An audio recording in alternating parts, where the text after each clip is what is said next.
बिहार के मुख्यमंत्री नीतीश कुमार जी ने बिहार का परिवर्तन कर दिया। 2005 के पहले जब सरकार लालू प्रसाद जी की और राबड़ी देवी की थी, बिहार में कोई सोचता भी नहीं था कि बिहार में परिवर्तन होगा, बिहार में कोई रोड बनेगा, कोई रोड पर भी चल पाएगा, बिहार में कभी बिजली आएगी, किसी ने सोचा भी नहीं था। बिहार का अस्पताल दुरुस्त होगा, किसी ने सोचा भी नहीं था। बिहार की शिक्षा व्यवस्था दुरुस्त होगी, किसी के मन की कल्पना भी नहीं थी। बिहार के लोग जब बिहार से बाहर जाते थे तो बिहारी अगर कहते थे तो लोग हे की घृणा की दृष्टि से देखते थे। और उस समय 2005 में नीतीश कुमार जी ने 24 नवंबर को बिहार की सत्ता संभाली। 25,000 करोड़ रुपया मात्र बिहार का बजट था, मात्र 25,000 करोड़ रुपया साल में, उसमें 20,000 करोड़ रुपया कर्मचारियों के वेतन पर जाता था, 5,000 करोड़ रुपया था जिसपे बिहार का विकास होता था। आज नीतीश कुमार जी के 20 साल के शासनकाल के बाद इस साल का बिहार का बजट 3,17,000 करोड़ रुपया का है, 3,17,000 करोड़ का। कितना दूना पड़ा? कहां से आया पैसा? कहां से पैसा आया? कोई नीतीश कुमार जी के पास कोई गाछ नहीं है, कोई अलाउद्दीन का चिराग नहीं है।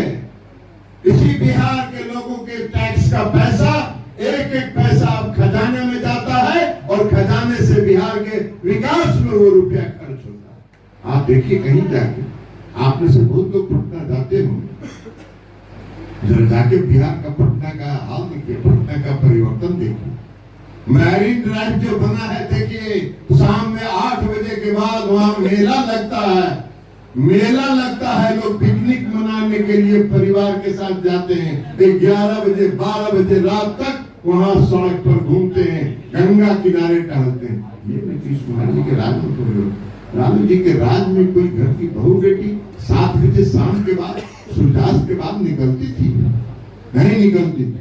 कौन लुच्चा लफंगा आरजेडी का कहां सड़क पर क्या करेगा, कौन सा छेड़छाड़ करेगा, क्या करेगा, सबको मालूम। भय का वातावरण था भी जहानाबाद में। जहानाबाद की तो परिस्थिति ही अलग थी। जहानाबाद में जो आज राजा बाजार और गांधी मैदान बसा है, कहां से बसा?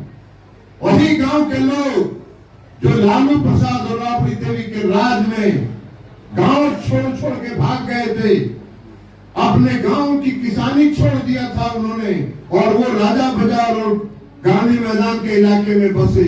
पटना के कृष्णा नगर के इलाके में, अजी कौन मोहल्ला है वो, उसमें बाईपास में बसे लोग जाके, रामकृष्णा नगर, वहां लोग जाके बसे। तो गांव छोड़ दिया था। नीतीश कुमार जी के शासनकाल में कोई है माई का लालच? यही जहानाबाद का इलाका है, यही अरवल का इलाका है। लालू जी के राज में कितने नरसंहार हुए? नीतीश कुमार जी 20 साल से बिहार के शासन में है, एक नरसंहार नहीं हुआ, एक नरसंहार नहीं हुआ। ये कानून का राज नीतीश कुमार जी ने स्थापित किया। तो बिहार में उन्होंने कानून का राज किया, स्थापित किया।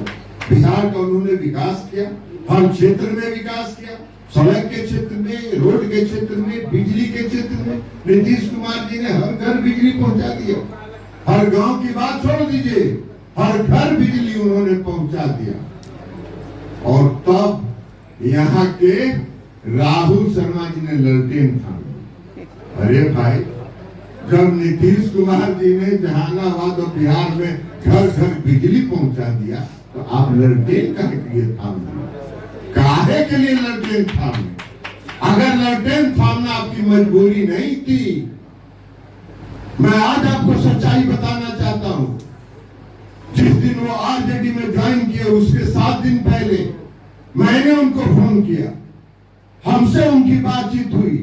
हमने उनको कहा कि जगदीश शर्मा जी, आप कोई फैसला कर चुके हैं? बोले कि ना जी, हम फैसला करेंगे, बिना थोड़ा सा बतियाइए। हम कहा तो बतियाइए। नीतीश कुमार जी ने कहा है कि जगदीश शर्मा जी को बुलाइए।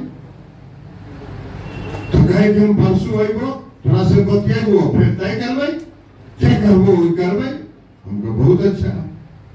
परसों होके जब हम भोरे फोन किए राहुल शर्मा को, जगदीश शर्मा फोन ऑफ था, हम राहुल शर्मा को फोन किए, हम कहे यार तुम्हारे बाबूजी कहे थे आएंगे, कहाँ है? तो कहा कि जी विंध्याचल हमने जाना लिया, वो पूजा है। फिर जगदीश शर्मा का फोन आया, कहे कि एगो पूजा है, विंध्याचल जाना लिया पूजा में, लौटो परसों तब बचिएगो। हम कहा अच्छा है, पूजा करके आ जाइए। परसों भी नहीं फोन आया, ना हुआ है, तो फिर हम फोन किए, हम कहे जी कह लू कि परसों आई भाई, फिर अभी तक अला ना, तो देखो ना जी अभी विंध्याचल में ही है, अभी आई भी अलिया है ना पटना। अब हमको शक हुआ कि आदमी गफलत में रख रहा है। तब हमने एक आदमी को अपना पीए को भेजा उनके घर पर कंकड़ा, हमका जरा पता लगा के आओ कि विंध्याचल गए कि नहीं है। तो आधा घंटा में घूम के आया, कहा कि वहाँ गेटवा पर जो आदमी था, हम पूछे हैं जी साहब, तो कहा कि हाँ दोनों बाप बेटा नहीं है तुम कहीं ना कल तुम। तो फिर हम उनको फोन किए, हम कहे जी झूठ का बोल रहा है कि विंध्याचल माता के नाम पर भी झूठे बोल रहे हैं। अरे विंध्याचल में माता का निवास न है जी, तो विंध्याचल का बहाना करके कहला झूठ बोल रहे हैं। 4 गुण वाला के ना बांधल जाए, 2 गुण वाला के कोई बांध के रखा है। अब तो यही मान हो तो तू जाना, तो कहेंगे ना हम कोई बात ना है, हम 1 बजे आ रहे हो, हम आई, फिर 1:30 बजे नहीं आए, तो हम उनको फोन किए, हम कहें जी 1 बज गए, तो कहेंगे हमरा छोड़ दो, हम जा रहे हो, ललटेन पकड़े, हम चल जा ललटेन पकड़े। तो ललटेने पकड़े के माने हेलो, तो तू पहले से कहा देता कि हम ललटेन पकड़ा दो। ये उनका हालत है। ये पहली बार नहीं हुआ है, इसके पहले भी 2010 से 2015 तक राहुल शर्मा जेडीयू के एमएलए थे।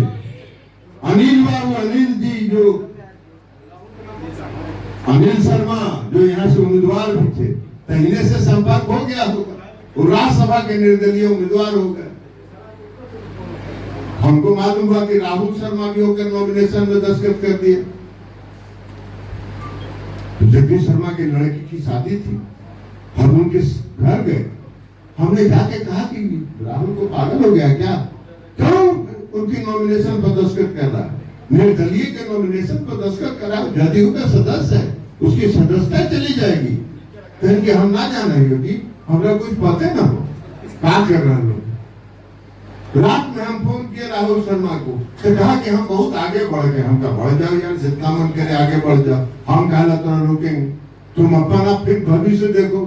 सदस्यता चली गई, मेरी चली गई, पेंशन बंद हो गया। फिर जब इस बार आए तो हमको कहेंगे जी तो सदस्यता चलिए गए, कम से कम जितना दिन रह होकर पेंशन करा दो। वो भी कराए पेंशन उनको, वह भी पेंशन मैंने करवाया हूँ।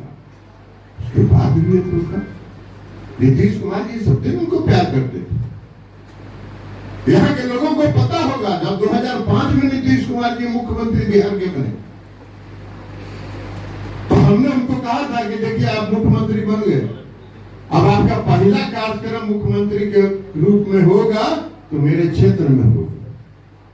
तो कहेंगे हाँ ठीक है। और एक दिन हमको फोन किया गया, अरे आप बोले थे, हम गलती से कल जगदीश शर्मा आए थे, उदेरा स्थान का शिलान्यास का डेट दे दिए हैं, तो उसके पहले आप करा लीजिए अपने क्षेत्र में। तो हम उसके पहले डेट तय करके घाट को सुम्मा मोड़ का कार्यक्रम कराए। इतना तो प्यार करते थे, आप धोखा दिए, आप हर बार धोखा दिए। आप ललटेन थाम लिए, उस ललटेन को थाम लिए जिसने जहानाबाद के इलाके को नरसंहार में झोंक दिया था।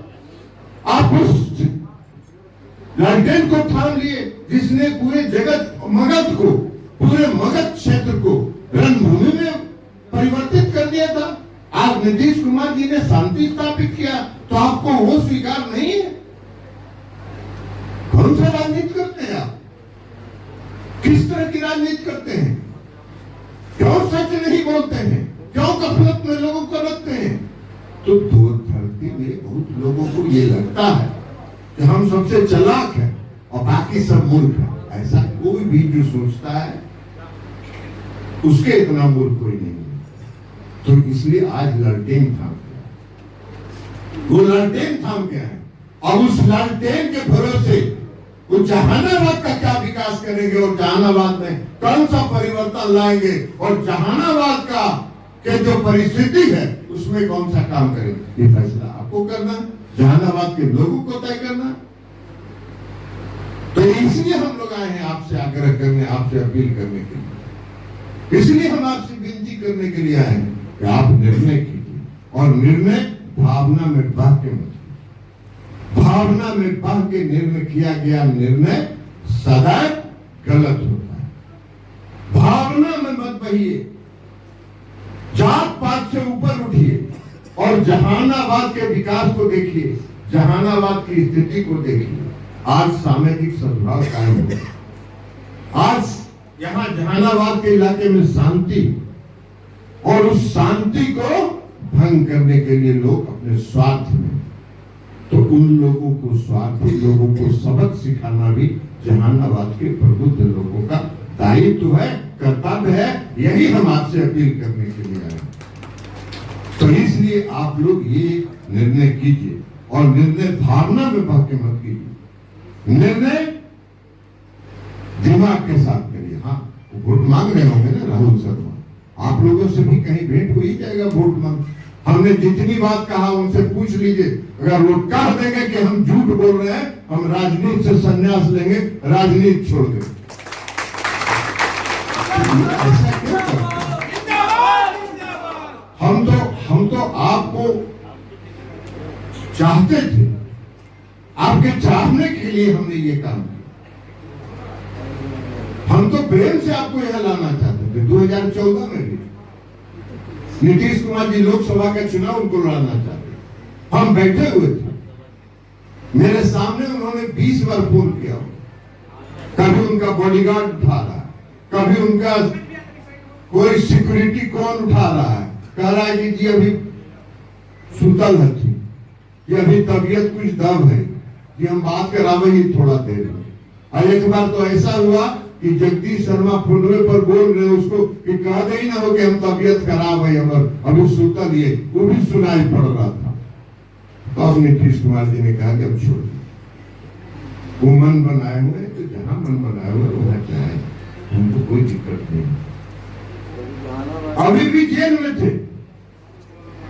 थे, वहां से हमको फोन किया कि राहुल के देख लो। फिर हम लोगों ने राहुल को टिकट दिया, घोषी से लाके घोषी से टिकट दिया। अब हार गया चुनाव, तो उसमें हम लोग क्या करें कि हार गया चुनाव। आपने कभी आकलन किया कि क्यों हार गए? अभी प्रिंस बता रहा था कि जहानाबाद से कृष्णनंदन वर्मा चुनाव लड़ रहे थे, आप यहाँ वोट मांगने नहीं आए, आपको भी आना चाहिए था यहाँ वोट मांगने। तो यहाँ वोट मांगते, यहाँ से कृष्णनंदन वर्मा घोषी में जाके आपके लिए वोट मांगते तो जीत जाते। तो ये काम अगर करिएगा, कृष्णनंदन वर्मा के लिए क्यों नहीं वोट मांगे? इसलिए कि एक बार आप जब दूसरी पार्टी में थे, हम पार्टी से लड़े थे, तो हम लोगों ने कृष्णनंदन वर्मा को घोषी से उम्मीदवार बनाया था। आप चुनाव हार गए, कृष्णनंदन वर्मा चुनाव जीत गए। तो ये थोड़ी मन में रखा जाता है, राजनीति में ये नहीं रखा जाता है। अनंत सिंह आज मोकामा से चुनाव लड़ रहे हैं, हम उनका चुनाव प्रचार कर रहे हैं।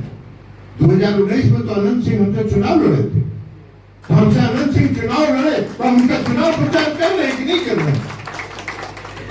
इसलिए कहा मेरे साथ है तो मेरा फर्ज है, मेरा दायित्व है कि हम उनका प्रचार करेंगे, क्यों नहीं करेंगे? तो इसलिए आपसे आग्रह है। अब दूसरा बात, अब ये घटना हुई है पंडारक में, मोकामा में, आप लोगों ने भी देखा होगा। एक घटना हुई, एक घटना दुर्भाग्यपूर्ण है। हम सब घटना अच्छी, उस तरह की घटना का चुनाव में समर्थन नहीं करते, उसकी निंदा करते हैं, लेकिन घटना हो गई। अब घटना जब हो गई तो उस व्यक्ति की शव यात्रा में जिस तरह की भद्दी भद्दी गाली समाज को, किसी समाज को इंगित करके उस भद्दी भद्दी गालियों का इस्तेमाल हुआ है, और आरजेडी के ललटेन के दोनों उम्मीदवार उस ट्रैक्टर पर बैठे हुए हैं, और उस ट्रैक्टर पर बैठ के उनके सामने भद्दी भद्दी गालियां दे रही है। एक बार प्रोटेस्ट तक नहीं किया, गलत कर रहे हो। तो ऐसे लोगों को, समाज को, ऐसे समाज के साथ आज राहुल शर्मा, जगदीश शर्मा खड़े। मुझको कुछ नहीं करना, यह उनका बुद्धि जाने, भगवान आपका भला करे, लेकिन हम समाज के लोगों के, यहाँ के समाज के लोगों से यह अपील आग्रह जरूर करने के लिए आए, आपसे जरूर यह विनती करने के लिए आए कि सोच के समाज का हित कहाँ है, जहानाबाद का हित कहाँ है। जहानाबाद का हित है कि आज एनडीए को आपका समर्थन मिलना चाहिए, और एनडीए का समर्थन अगर मिलेगा, एनडीए को आपका समर्थन मिलेगा, तो जहानाबाद में विकास की जो गाड़ी और बची है, उस गाड़ी को और तेजी से आगे बढ़ाया जाएगा। हम सब मिलकर उसको बढ़ाएंगे। चंद्रशेखर चंद्रवंशी पर भी दबाव देके हम लोग कराएंगे, लेकिन आपका समर्थन चाहिए, और आपके समर्थन की अपील करने के लिए हम आए हैं, यही आग्रह हम करने के लिए आए हैं। तो हम समझते हैं कि आप सब लोग विवेक से, दिमाग से, सोच के, भावना से ऊपर उठकर इस बार चुनाव में, जहानाबाद के चुनाव में मतदान करेंगे। यही आग्रह और अपील आपसे करते हुए हम अपनी बात समाप्त कर रहे हैं। बहुत बहुत धन्यवाद।